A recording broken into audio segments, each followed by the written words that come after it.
Is everybody in? Is everybody in? Everybody in. The ceremony is about to begin.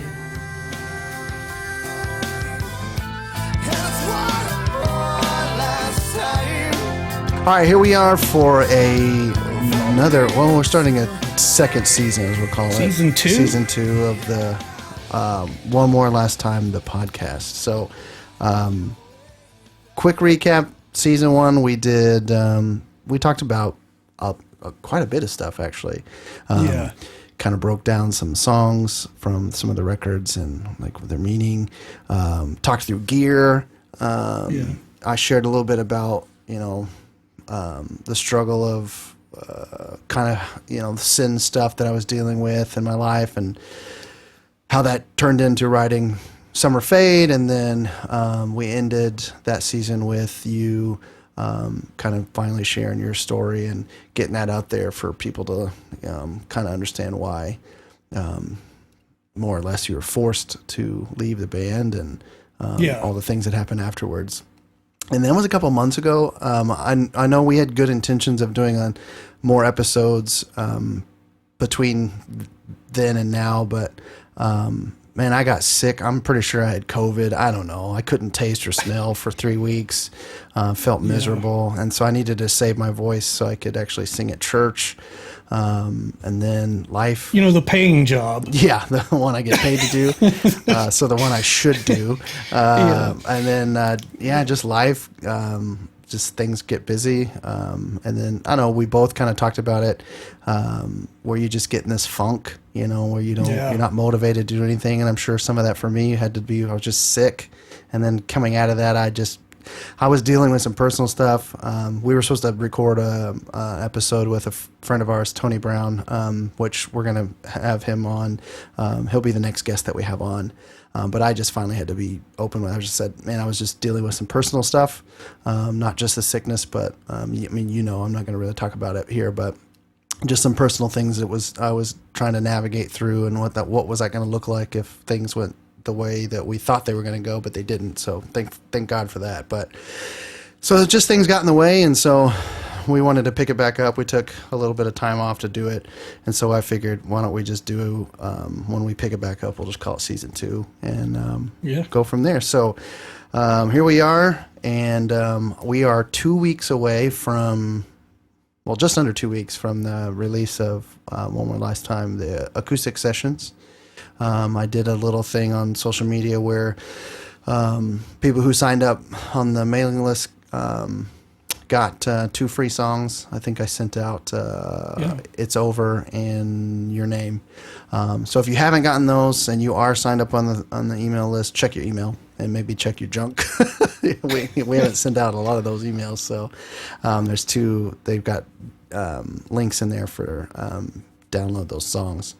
And then we're doing a little contest on the social media where, like the post, share it, and then we'll do a drawing. And I was going to give away one for Facebook, one for Instagram, just the full One More Last Time Acoustic Sessions EP. Give that away we'll just do a drawing. I'll probably do it the middle of this week, so that way they can have it at least a week in advance.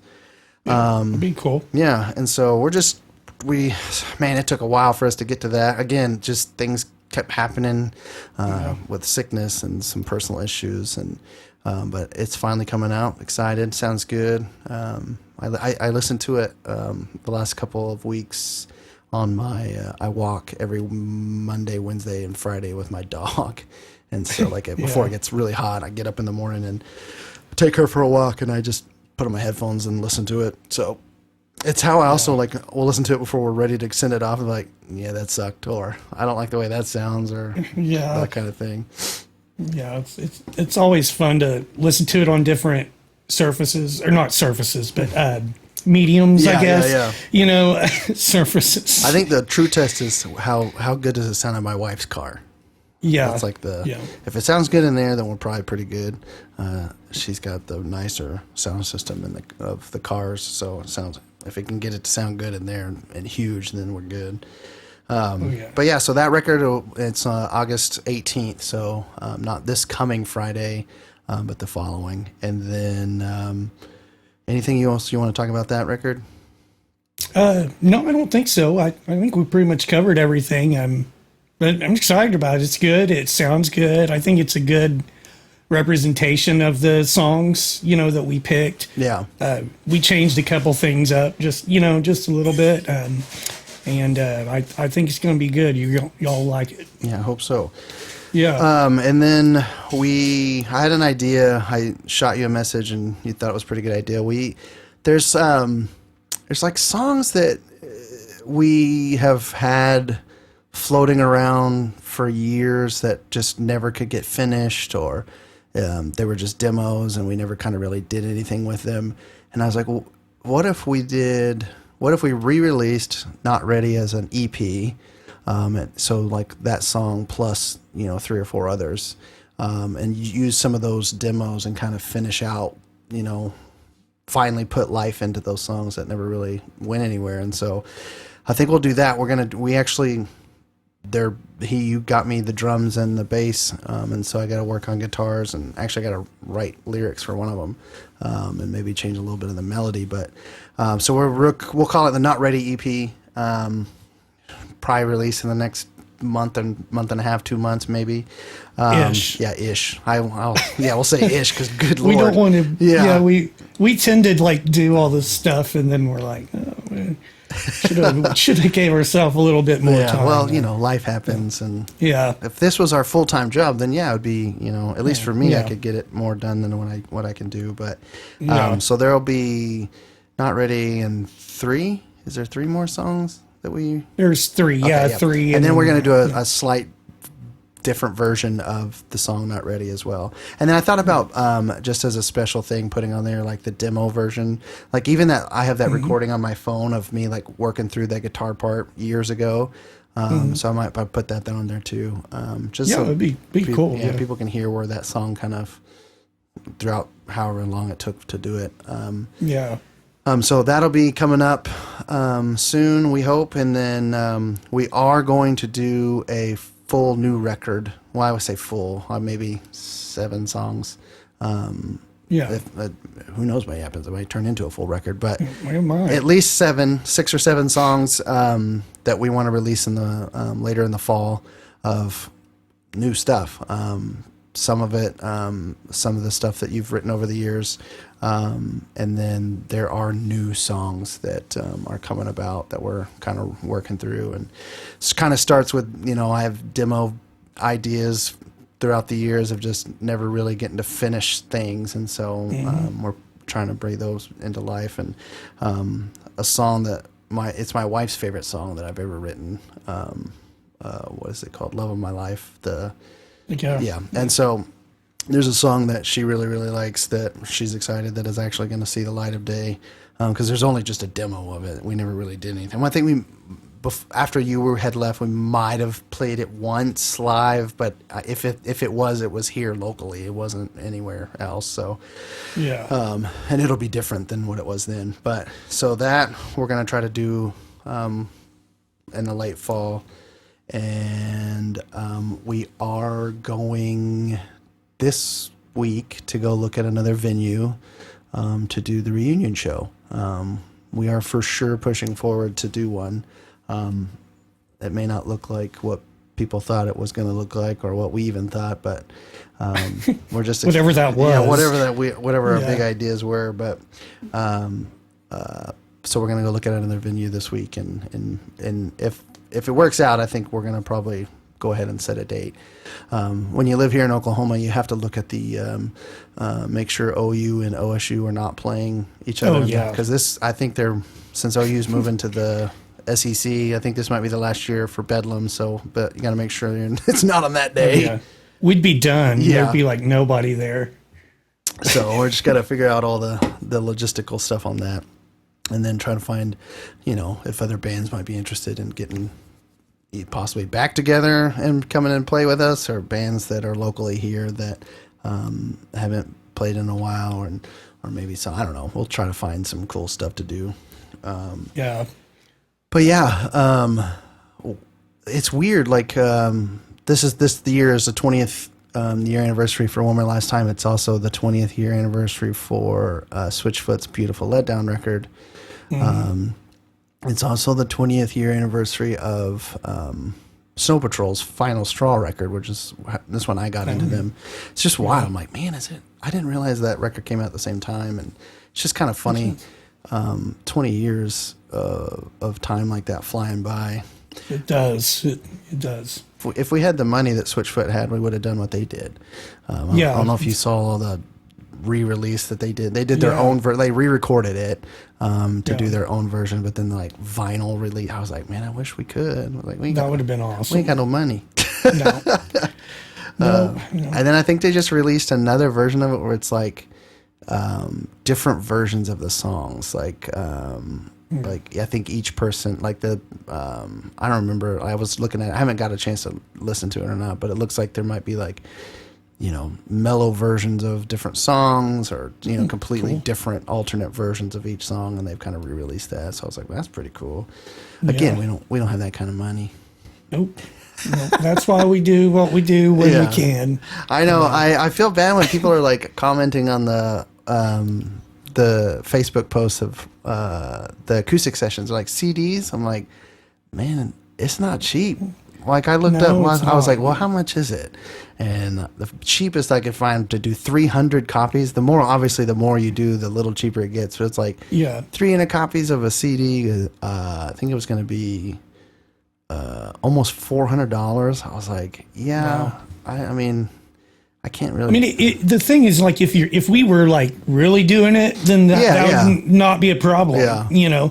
Because you sell those for $8 or something, maybe. You can at least make your money back. Yeah, you can make your money back. But when we're just just doing this for fun and for everybody else, we don't have that kind of budget anymore. You know, so not really. So I was like, I don't know, but I was thinking about we could do maybe for the new record that we're gonna do. I mean, these are new records, obviously, that we're doing, especially the Not Ready EP, and then we are re-releasing the Waiting on Love stuff, but calling it This Is Love. Still got that. Still have that. I just got to track vocals on it. But yeah, obviously we're doing this stuff, and I think might be confusing for people. When it doesn't cost us anything to do what we're doing, like Tommy and I both have the recording software and all the stuff that we're doing. We already own it, and so it's not like we're paying a lot of money to go to a studio and kind of record or whatever. And then to release a digital record is literally only $10. So it's like that's nothing. But back in the day, it was we did. That's so crazy. I like know. $10 gets you a worldwide release, not only just like everywhere. If you have Spotify or any of the other ones, you got it. And it's just crazy. Well, it's crazy to think that when that first started, like CD Baby and all them, especially when you would do a physical copy release, you would do that. You would pay I think it was way more than $10 to do a digital release back then. It's just probably so. It's just I don't remember what it was, but it's gotten cheaper. You can do a different version. I think it might be $25 if you want to do like a full where they'll help you push. I don't remember. There's like a difference between the tiers of whatever you want to pay for. Yeah, like some of them add benefits. Like you can. Like it makes it easier to share your links. You can like create click those here pages. For Spotify, those click pages. Here You get those deals. And the company I release my music with is actually free. And you just, I think that's how we originally did. We did that one last time. In the beginning, and it's free for anybody. But they also have like one or two more extensions, where you can get in more stores or added benefits, where you pay a little bit, but even still, it's like $15 or something. Yeah. So it's super cheap. Yeah, but the moral of the story is it's very cheap to release digitally. Yeah. And that's why we do it. Yeah. I thought about, I was thinking Saturday nights, I get up so early on Sundays I get to church I usually be there like 7:15. Then the team gets there at 8:15, and service isn't until 10:45. The reason we get there early is we have Sunday school classes at 9:30, and half my worship team goes to those, so we have to rehearse before. But usually Saturday nights, knowing that I need to wake up early, I'm like, I need to go to bed early. It's about get in bed, and then I'm on my phone. And so last night I went on a rabbit trail of how cool would it be to release the new record in late fall on cassette. Because that's There's coming people back. doing that. Yeah, I saw John Mayer had done it, and I was like, "Wow, that's actually a really good idea." Yeah, and it's really not that expensive to do. Like, you can do a limited, I think I did. It was like 25 of them, and it was going to be like $160. I was like, that might be cool to do. Fun. I could do that. So I was like, maybe. And then I was like, well, maybe we should do for the new record, some kind of. Not Kickstarter. Our website, we have an option to do a fundraising thing, and you can do different things, kind of like what Kickstarter does, where if you give this amount, you'll get this. And I was like, well, maybe we'll do something fun. Maybe we can try to figure that out. And at least you'd have a physical copy. We could do fun cassette sipping, but then you could do CDs or whatever. But it would really depend on how many people want to give and kind of help that out. And that's the thing. In the email that we sent out, we do have a merch store now on the website. T-shirts and one hoodie. I think we'll keep adding stuff to it. But even that stuff, if you buy it, it's not a lot of profit markup on that kind of stuff.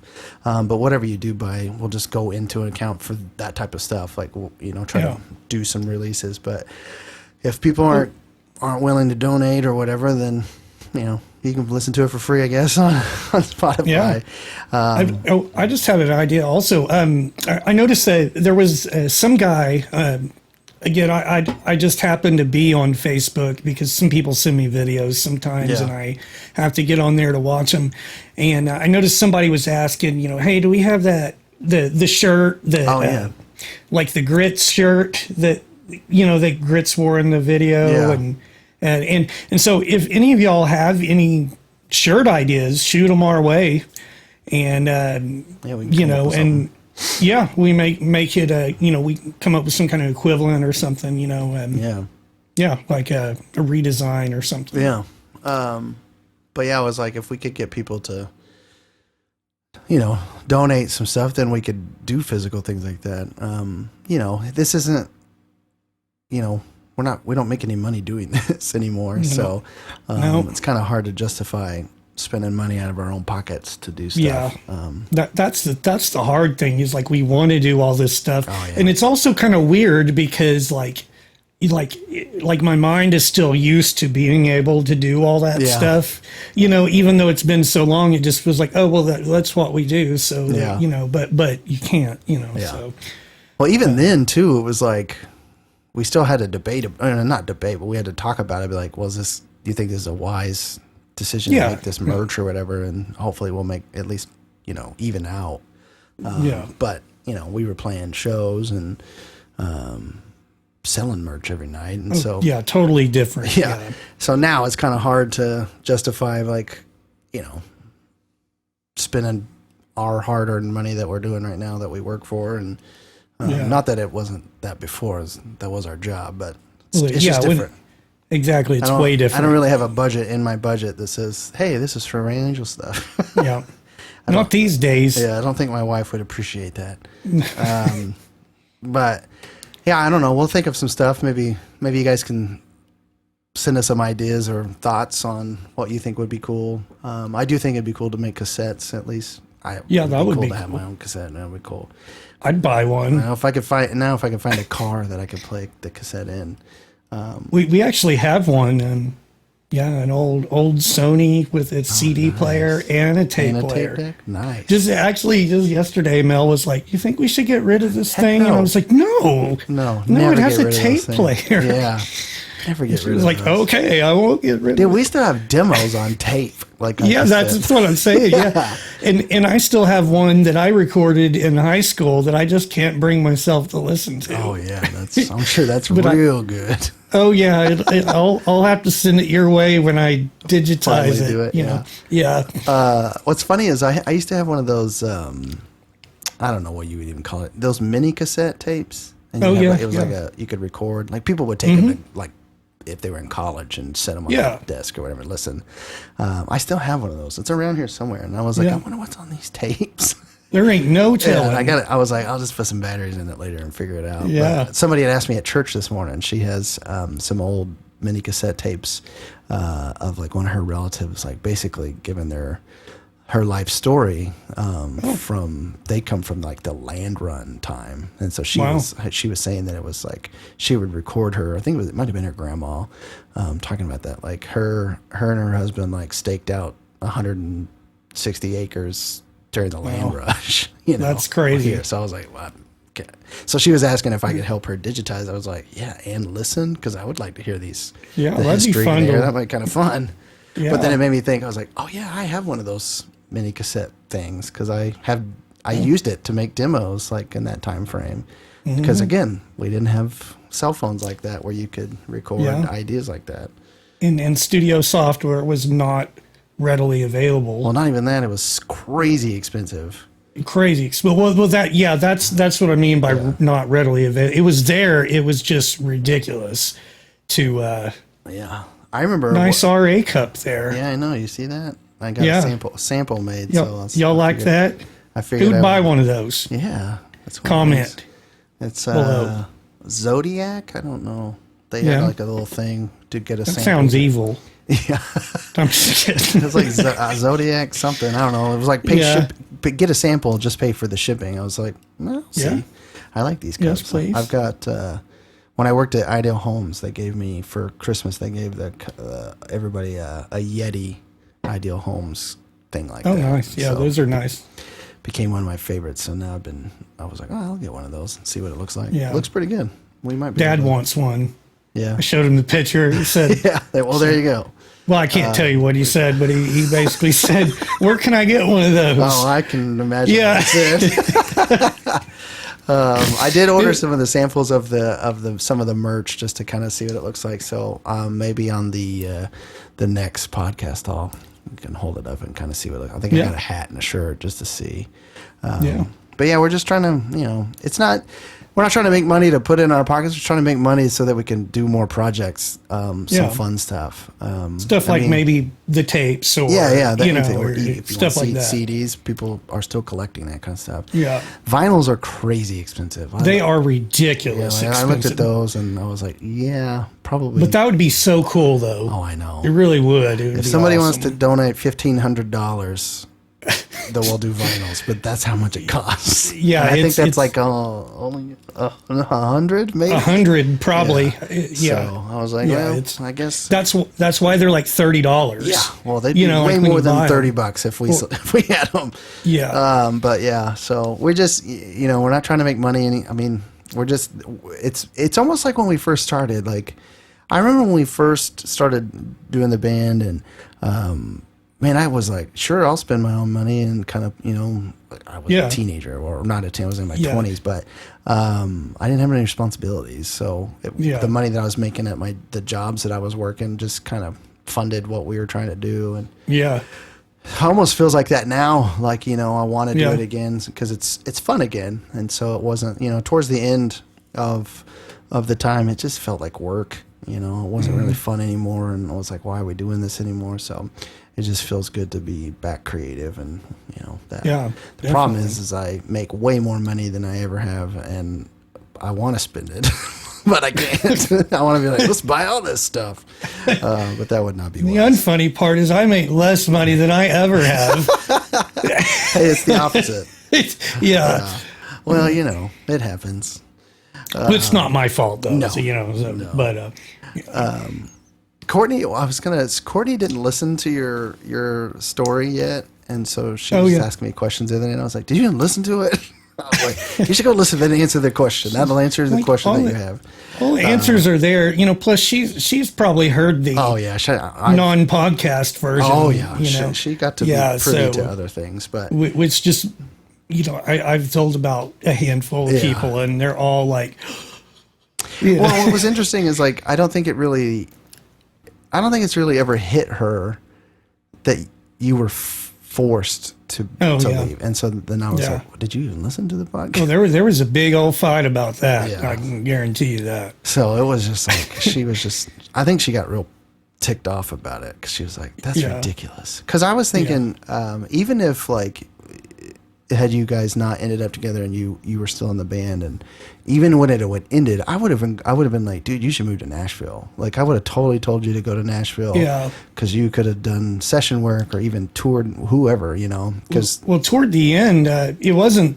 I actually did get an offer from a band. I don't know if you remember. I don't remember. No. We were in, and it's like it's funny because I was talking to you back then about it.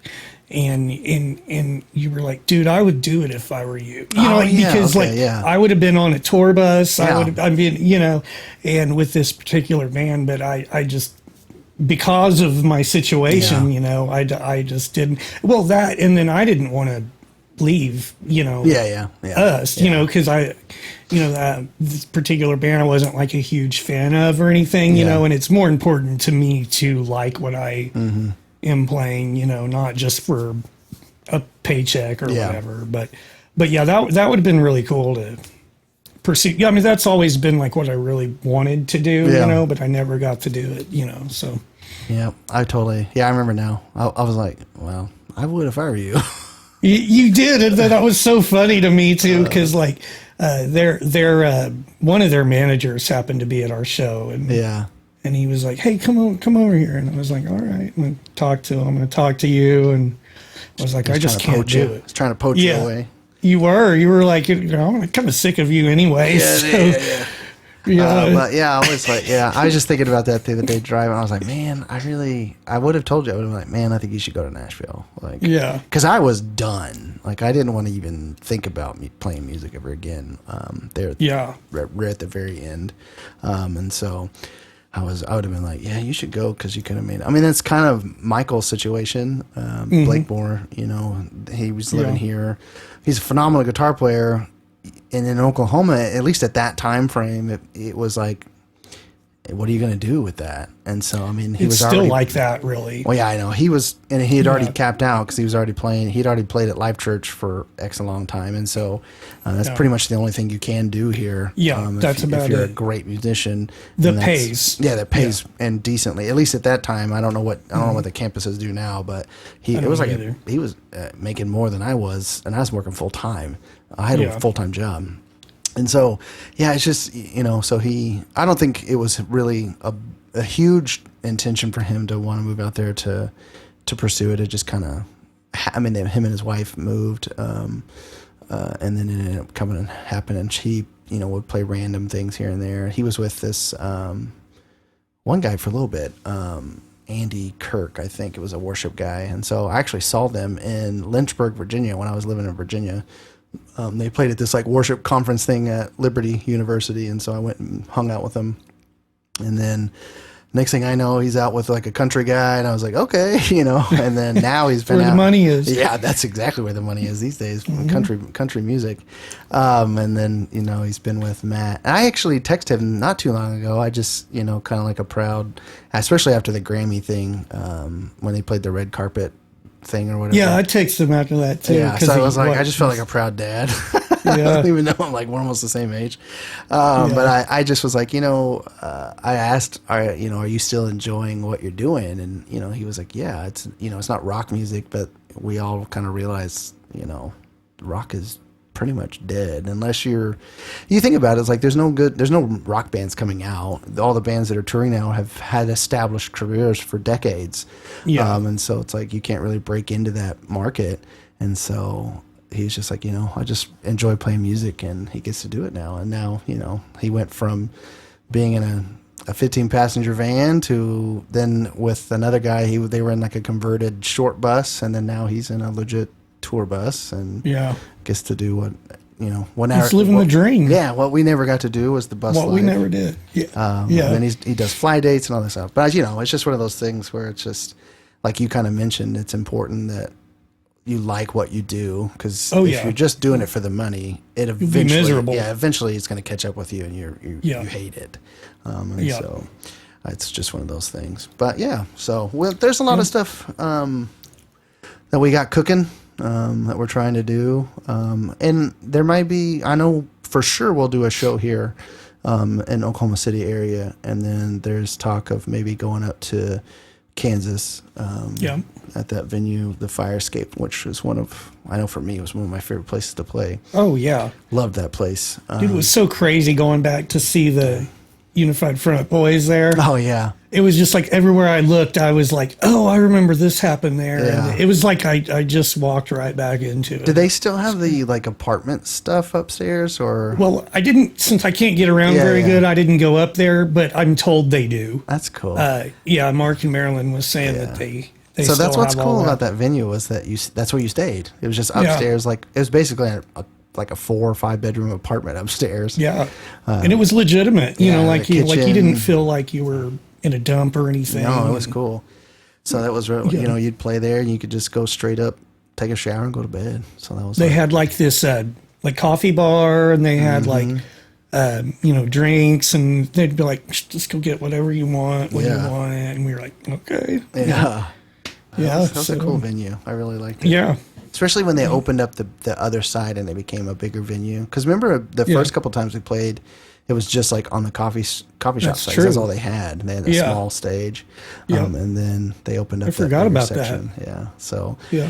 But that'd be cool if we can work that out.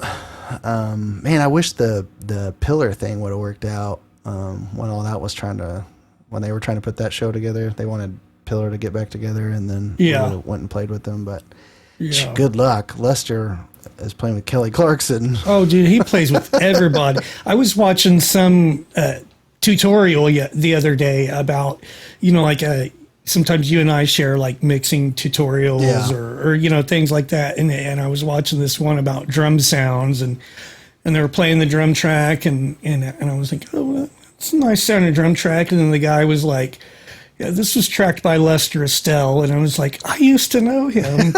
and I was like, that's crazy, you know, because he was playing with Neil McCoy. Oh, dang. You know, the old country guy. Yeah.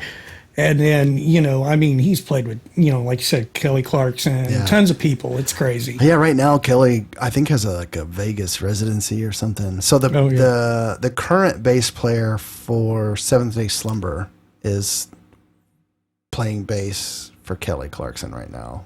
Oh, wow. Yeah, I was like, okay. I mean, that's awesome. I don't know. I don't remember his name, but when I checked the Rail Angel social media, I saw that weeks ago, and I was like, oh. Then I went to his personal page, and he seems like a phenomenal bass player. So good for him. That's awesome. Yeah. They're good, solid guys, I remember. Seventh Day Slumber, Joseph was a really great guy. Because I think now it's his son is playing drums for him, so. Oh, cool. Pretty awesome. That is awesome. Good to see that a band from that time era, too, is still, you know, cooking, and they tour. In a rock band. Yeah, they are rock, You know, And, you know, didn't what we would call deconstruct their faith. They really stayed solid with, you know, they came out, you know, we're about this, and they stayed with it. So that's awesome. You know? Yeah, it's just funny. I don't know if you listen to podcasts much, but John Cooper has his own podcast, and he's very, you know, theologically sound as a believer, and stands firm on, you know, at what a conservative Christian would be. And I'm like, if you would have told me 20 years ago that John Cooper of the band Skillet would have been the most conservative talking head for, you know, Christianity, like from that time, I wouldn't have believed you. I mean, I knew that when we played shows with him or whatever, he was always such an awesome guy, very solid guy. Yeah, but I was like, I never would have thought that he would have been, you know, the voice of reason within, you know, conservative Christianity. Well, that's another thing that's cool about them is the times like where we kind of got to know them a little bit, you know, from playing together and stuff. They were like, that's when they just signed their mainstream deal, you know, with Atlantic or whoever it was. I think it was Atlantic. Yeah, and they started to do big stuff, you know, but they stayed solid. Yeah. You know, like they didn't go down any other path that, you know, other people that we knew did and stuff like that. So I just think it's cool. Well, and then you got just recently, I think the singer from Hawk Nelson came out and says he doesn't even believe in Jesus anymore. But then I was like, I don't know if he really ever believed in Jesus. I don't. Yeah, There's so many of those bands back things. then that I'm like, I don't, because they. Well, I think one of our favorite bands, Embodiment, was one of the cases where they realized we can play in a bar and make $400, or we could play in a church and make $1,500. Yeah. So as long as we're not around if we're around the pastor, we won't, do anything stupid, and we'll just play it safe. Great band, great guys. Like, great. they were Yeah, super both, nice guys, but they're far from what being a Christian band would have been back then. It's just kind of. Yeah, it's crazy. And I think we still have, like, I noticed that somebody commented on our acoustic thing and was like, is this a Christian record? And I was like, let's listen to the podcast. Yeah. And I still believe exactly how I did. And my understanding of theology and doctrine and that kind of stuff is deeper, but we're still the same guys that, believe what we believe. And, so it's just kind of funny, but it is, it's one of those things. There's so many, unfortunately, some of our favorites, at least my favorites, are way off the deep end now. Like Derek Webb just released a record. Yeah. Oh, it was bad. And then to support him, Plum was there, to support his release with what they call him, something. It was a play on Amy Grant, but it's like a drag queen who sings on Derek Webb's record. And Plum I didn't even know that. Yeah, and Plum was there I was like, well, frick. I was like, I knew Derek was way off the deep end years ago. Yeah, but I was he's been like that a while. I was like, oh man, not Plum. I was like, well, there's another one. There they go. Yeah. Bye, Tiffany. Yeah, so I'm like, so it's just, I don't know. It's frustrating, and it's, whatever, but it's the times that we're living in. And so it is. And that's the thing. Like, we talk about Christian.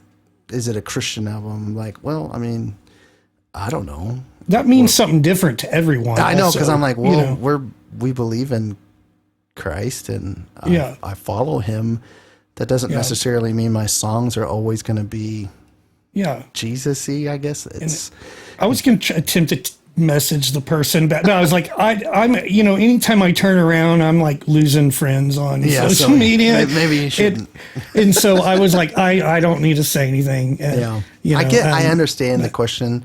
It's just frustrating because I think John Foreman, I think we talked about it on one of the other podcasts, was like, a Christian painter doesn't just paint crosses all day. It's like, that's the equivalent of like, you can be a believer and do a vocation. Like, it's not a Christian plumber or, whatever. Exactly.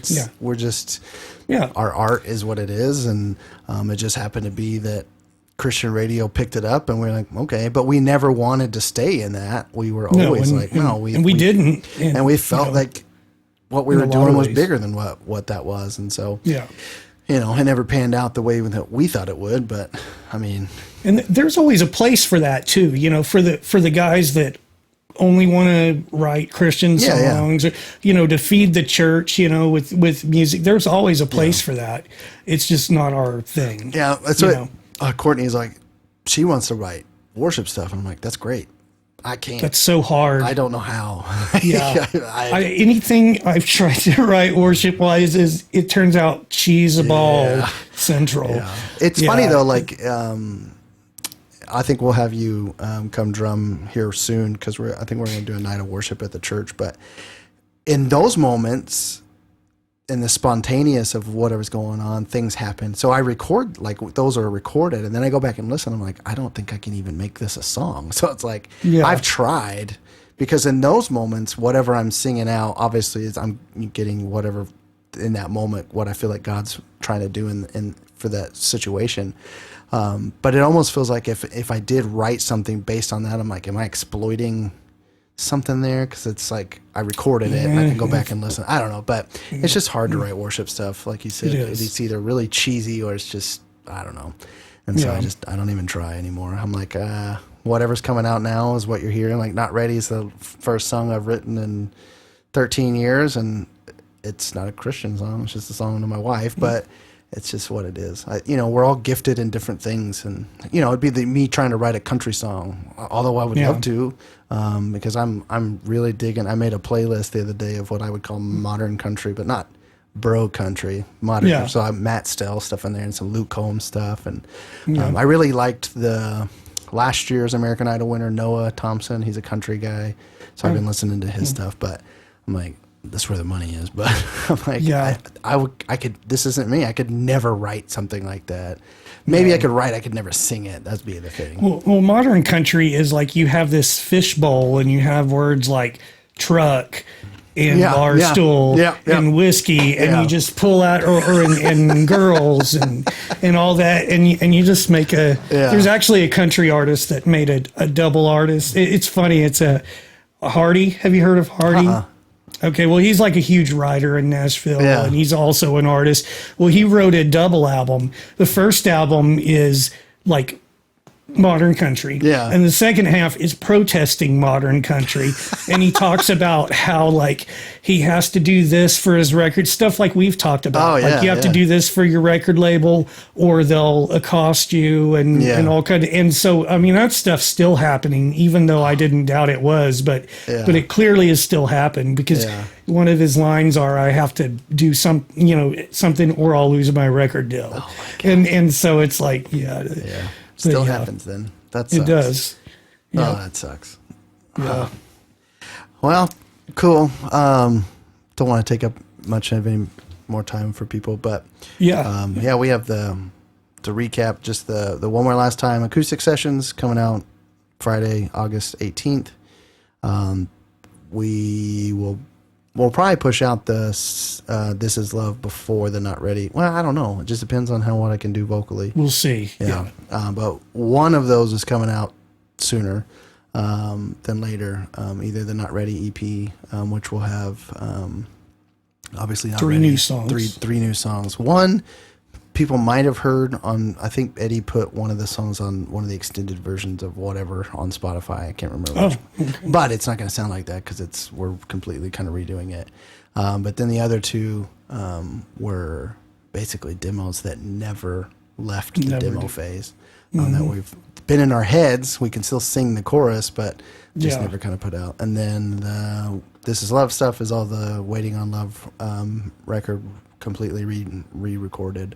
And then we'll do the brand new album before, I would say probably release it coinciding with the reunion show is probably what I think. It's probably going to, so we're probably, I think you and I had talked about, it's probably going to be November before we do a show.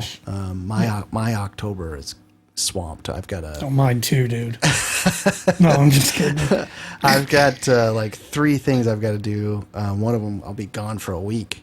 Then I got to go to Atlanta for this worship thing. But I was just like, it's just too much. And we're doing a men's thing at church in October, so there's just a lot going on. And so, feasibly to make it work, it's probably gonna be November. But I think what we decide, we might play some Christmas songs in there too. So kind of maybe, we'll probably end up playing 2 hours. But we better get. I was like, that's why I've been walking a lot more. I gotta get my stamina up. I'm gonna have to really work on that. I finally worked up to about 45 minutes at one point, and then like after we kind of stopped for a while, I stopped, and then as you can see, my drums are back there. I need to set them up. Anyway, because if you come and play a night of worship, it's about an hour-ish. Yeah, I ain't scared. Okay.